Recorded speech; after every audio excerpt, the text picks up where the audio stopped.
Would like to bring the town council regular meeting for June 7th, 2021 to order. Roll call, please. Counselor Schoen. Present. Counselor Mellon. Present. Counselor Gardner. Present. Counselor Tulowitzki. Present. President Kulturitis. Present. All 5 counselors are present. Please stand for a moment of silence at the Pledge of Allegiance.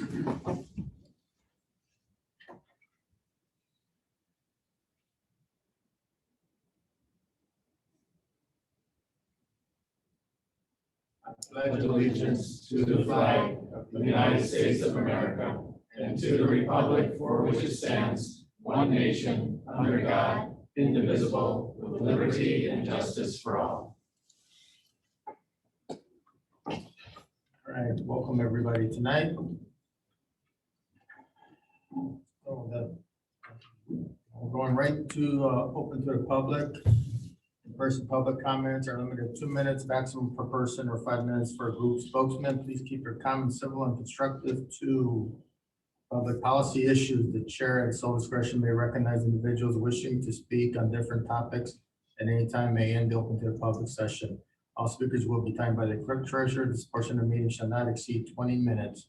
Public comments also may be submitted electronically. If you have any questions or comments about an item on the agenda, please email those questions or comments to danderson@munster.org. Mr. Anderson will ensure that all submissions are shared with the elected officials of the town and that submissions will also be entered into the minutes of the meeting. Please keep your comments civil and constructive to public policies.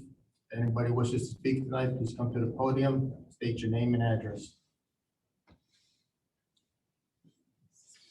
Mike Dumovic, 1833 Tulip Lane.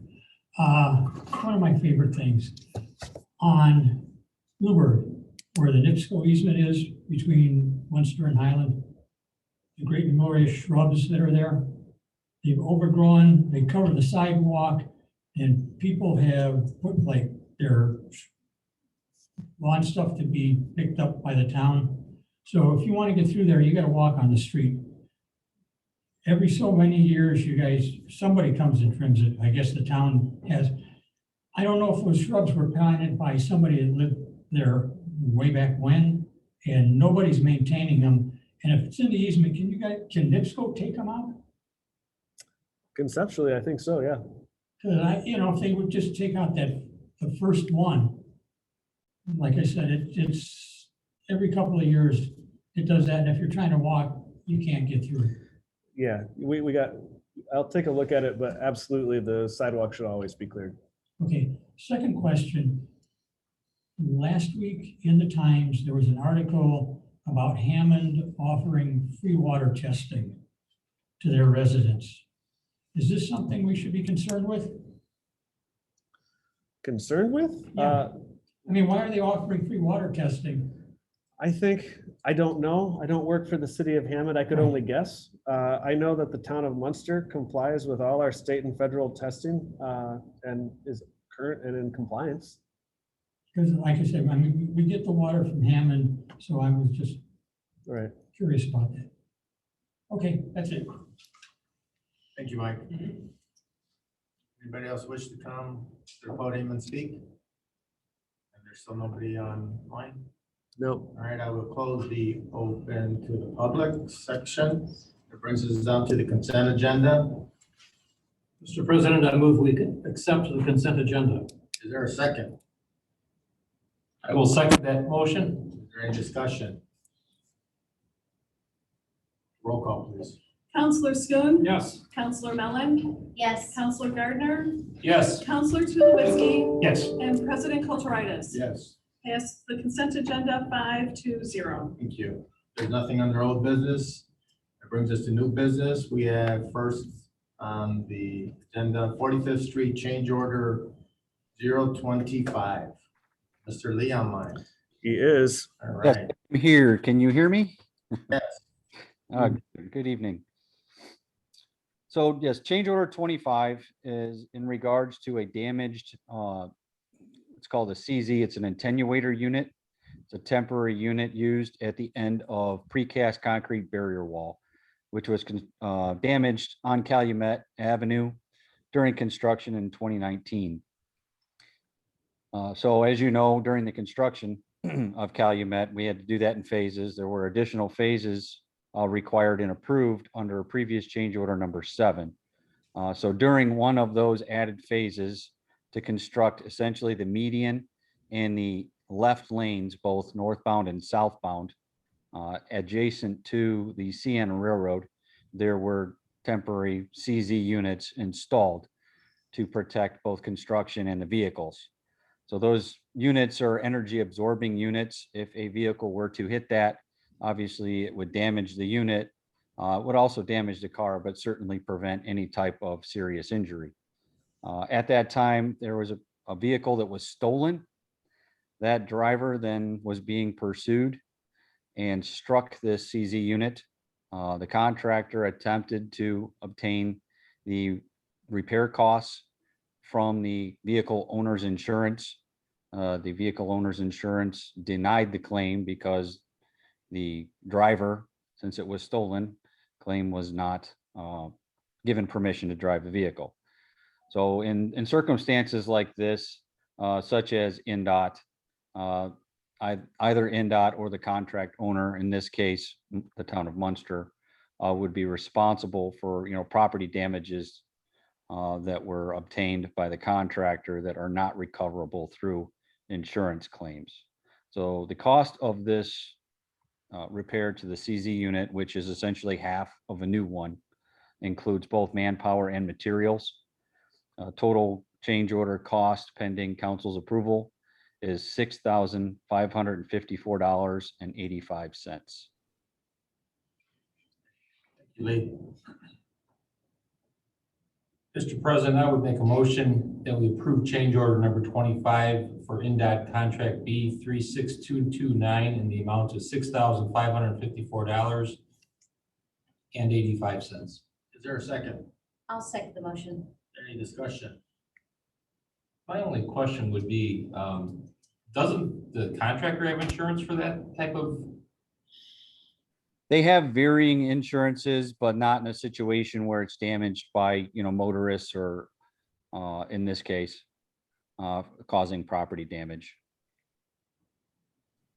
And Lee, you said normally NDOT or the contract holder, town of Munster in this case, would pay for it. Yes. If this was obviously a full NDOT contract, it was let through NDOT, but if NDOT were the owner of the contract, they would be paying this cost as well. Okay, got it. Thank you. Any other questions? Roll call, please. Counselor Schoen, Yes. Counselor Mellon, Yes. Counselor Gardner, Yes. Counselor Tulowitzki, Yes. President Kulturitis, Yes. 5-0. Item B, 45th Street change order 028. Okay, yes, change order 28 is for the water main and ductile iron pipe backfill items. Previously, under change order number 3, due to the water main relocation, various items were added as well as quantities for the water main relocation increased. This is on 45th between Southwood and Columbia, more so towards the west end of the Camellia Alley where our relocation ended. So specifically for this change order, this is the backfill items that were changed to a crushed stone. The contractor in 2019 had submitted pricing for the backfill items using a dense graded an Indiana 53 crushed stone, a limestone. In 2020, last year, the contractor elected to use a number 8 crushed stone, which is a coarse graded material, just as effective, usually more expensive. So because the change order, the items in change order number 3 were created, assuming that they would be using the Indiana 53 designation, NDOT will not accept the use of the Indiana 8, which is an allowable product and certainly, again, a little bit more expensive. But the purpose of this change order is to remove the designation for the size to allow both Indiana 53 and the Indiana 8 aggregate references under this change order and new items so that it could be accepted through NDOT. So there are 2 items included in the cost. The item quantities have been adjusted underneath this change order. Therefore, you see a credit to this change order and to the contract for $25,855.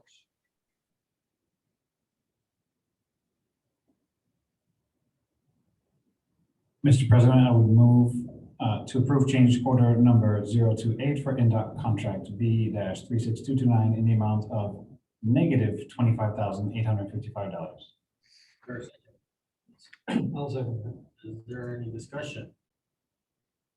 Mr. Randall, then I would ask, the quantities went down, but the square or the unit cost for the aggregate went up. Is that correct? No, the unit cost stayed the same. It was the quantities that were changed. So the quantities were decreased. That's what's causing the negative. There were two items, and yes, and based on the estimations, they were essentially reversed in the previous change order. So based on actual quantities placed on the contract, I've adjusted those at the same unit price for each of those respective items, and that's what caused this credit.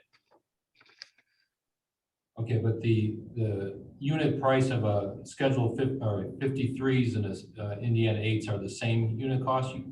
Yes, yes, and the item, yes. And the previous, I guess what I'm trying to convey is the previous unit costs that were approved underneath change order 3, did I say, I believe? Yes, change order 3, those remain the same.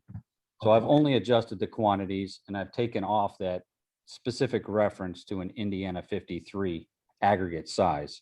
So now the new items just say a crushed stone for a backfill.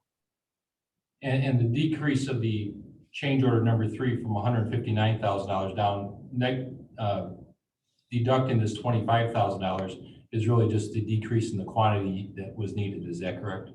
That's correct. Okay, And we're just changing the item so that it can be accepted through NDOT. very good. Thank you. Thank you. Any other questions? Roll call. Counselor Schoen. Yes. Counselor Mellon. yes, Counselor Gardner. Yes. Counselor Tulowitzki. Yes. President Kulturitis. Yes. 5-0. Brings us to item C, 45th Street change order 029. The change order 29 is for the retaining wall items at the underpass. This is a $0 change order. Essentially, when the contract was set up, there are walls 1, 2, 3, and 4. Wall 3 is the one that if you, I guess, look at the underpass from the south, you're looking at, would be the southeast corner. That's the one that's nearest to the CN Railroad. That one had to be entirely composed of T-wall in the contract plans. Walls 1 and 2, which would be the southwest and the southeast corners respectively, those had options of what they call a cut wall. So they could have driven piling and then placed the precast sheeting to support the earth retaining process.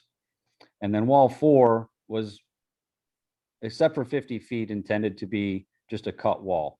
So the contractor, Walsh Construction, elected to use the T-wall precast concrete units at walls 1 and 2 as allowed within the contract. And then in wall 4, they elected to use the T-wall as well as a substitution, knowing that the additional requirement behind the wall would extend further.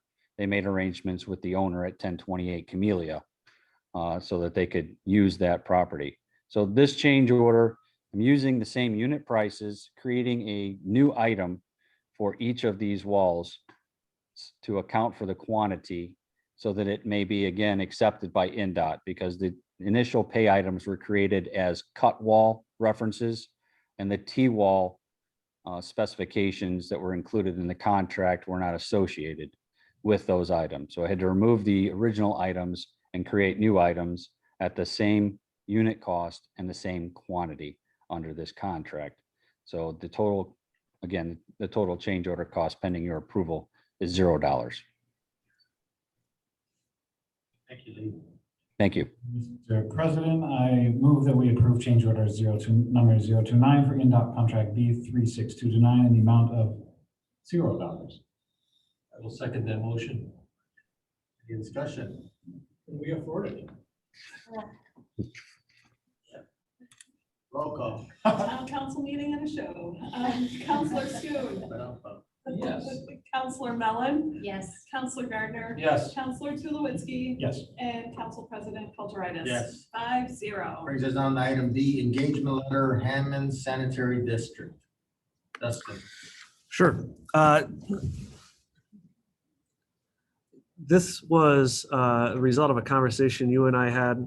We had engaged with Denton's previously to look at some consulting services as we progress through the rate-making process and looking towards a potential Indiana Utility Regulatory Commission filing potentially. And in those conversations, certain things have came up that require follow-up that isn't within the existing scope. And we asked Dr. Kulturitis and we asked the council now if we could expand that scope of services. Thank you. Mr. President, I would authorize the town manager to enter into an agreement with Benton, Bingham, and Greenbaum for the revised scope of services. Is there a second? I'll second. Is there any discussion? Have we used these attorneys for up to this point for the report or the information that NewGen is putting together? No, the conversations that we've had with Denton's attorneys, while interesting and certainly voluminous in the expository information, they have not worked with us specifically with the NewGen process. It turns out that that's going quite smoothly, but there were other things that we could use their consultancy services for. Any other questions? Counselor Schoen. Yes. Counselor Mellon. Yes. Counselor Gardner. Yes. Counselor Tulowitzki. Yes. Council President Kulturitis. Yes. It's 5-0 to enter into the agreement. Item E, Shell versus Town of Munster Release and Settlement Agreement. Yeah, could you? You're more into the. So you have the release and settlement agreement before you for consideration. I think there's a memo attached, which pretty much lays out the fact pattern. Mr. Shell was injured when he was rear-ended by Ms. Nordoff in a Town of Munster truck on Town of Munster time. Significant medical bills, and we were able to obtain no one's ever happy about settling a case, but in this instance, I think it takes away all the risk. So you, Counselor. Mr. President, I would authorize that we accept the release and settlement agreement put forth before us amongst Shell versus Town of Munster. I'll second. That's sufficient. Yeah, and you can see that it's set up for my signature, but so the authority to sign on behalf of the town.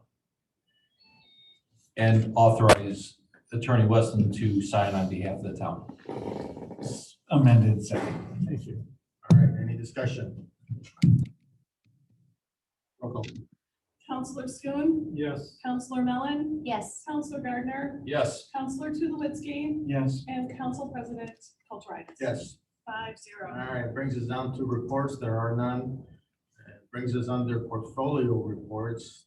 Does anybody up here like to share anything? Before we get to the SSCVB, I would just like to make a quick announcement.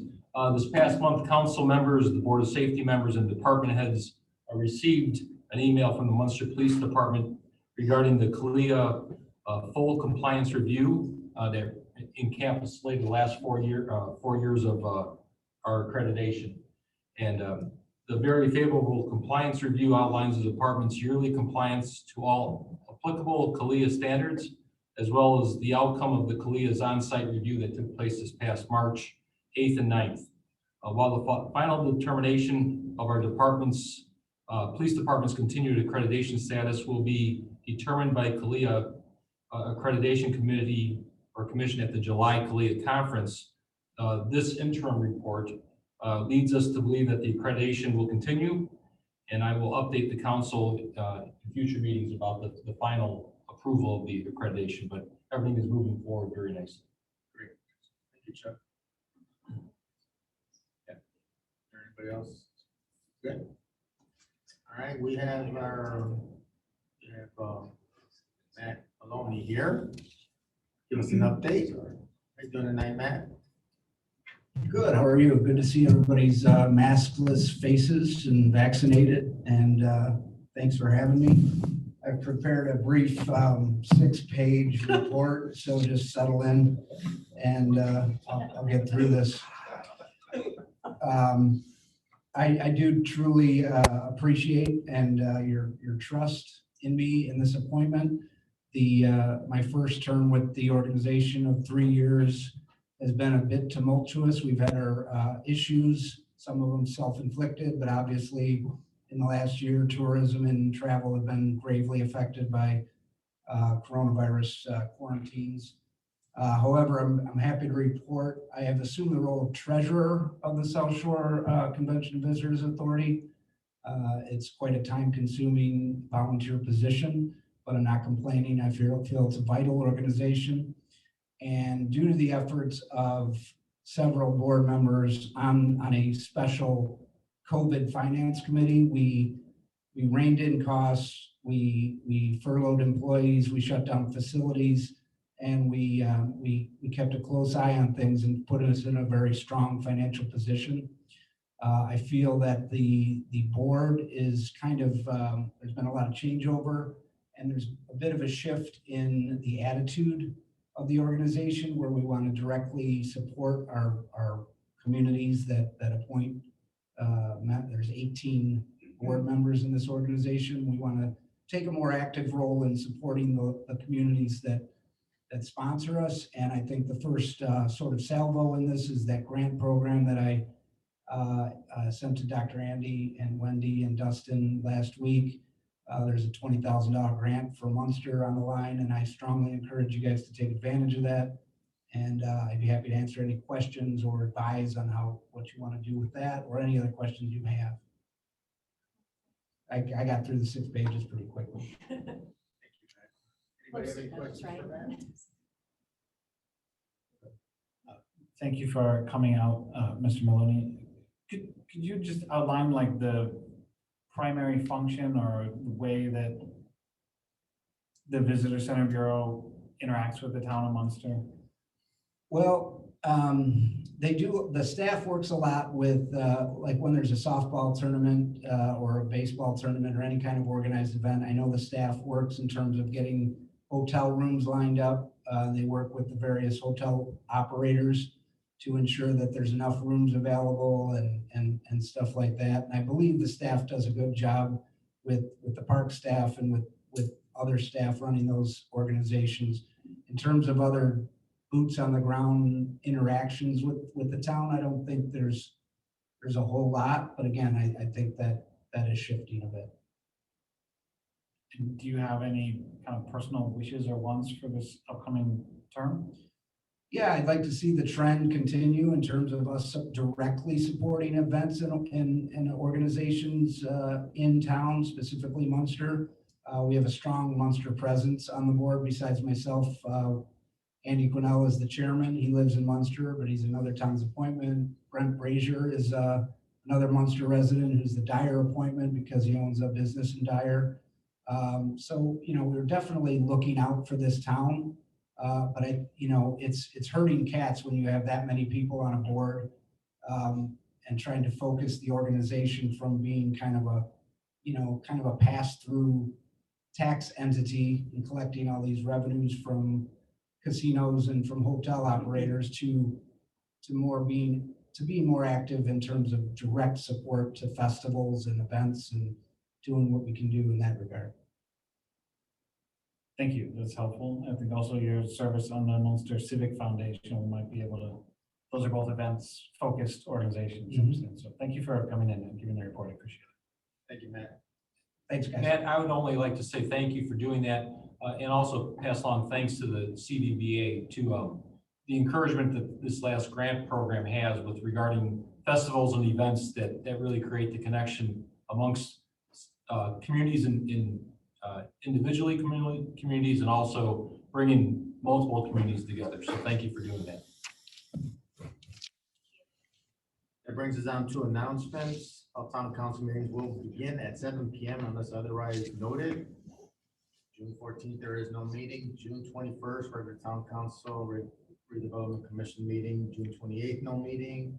July 5th, no meeting. July 12th, no meeting. July 19th, regular town council redevelopment commission meeting. July 26th, no meeting. And that brings us down to adjournment. So moved. For a second, I'll second. all in favor? Aye. Meeting's adjourned. Thank you for coming tonight.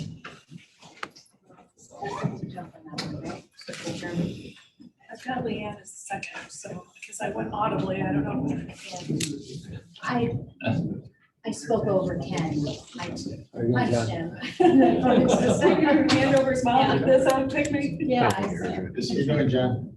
Hello there. How are you? Sit down, guys, it's gonna not take a long time. You're gonna miss the He's best only on part. one meeting. You're gonna miss the best part of the night. All right, I will bring the redevelopment commission regular meeting for June 7th, 2021 to order. Okay, Commissioner Schoon, Present. Commissioner Mellon, Present. Commissioner Gardner, Present. Commissioner Tulowitzki, Present. Commissioner Kulturitis, present. School Board Liaison John Castro. Highway, thank you, I'm present. They're very good. It brings us to open to the public. Is there anybody that wishes to speak tonight?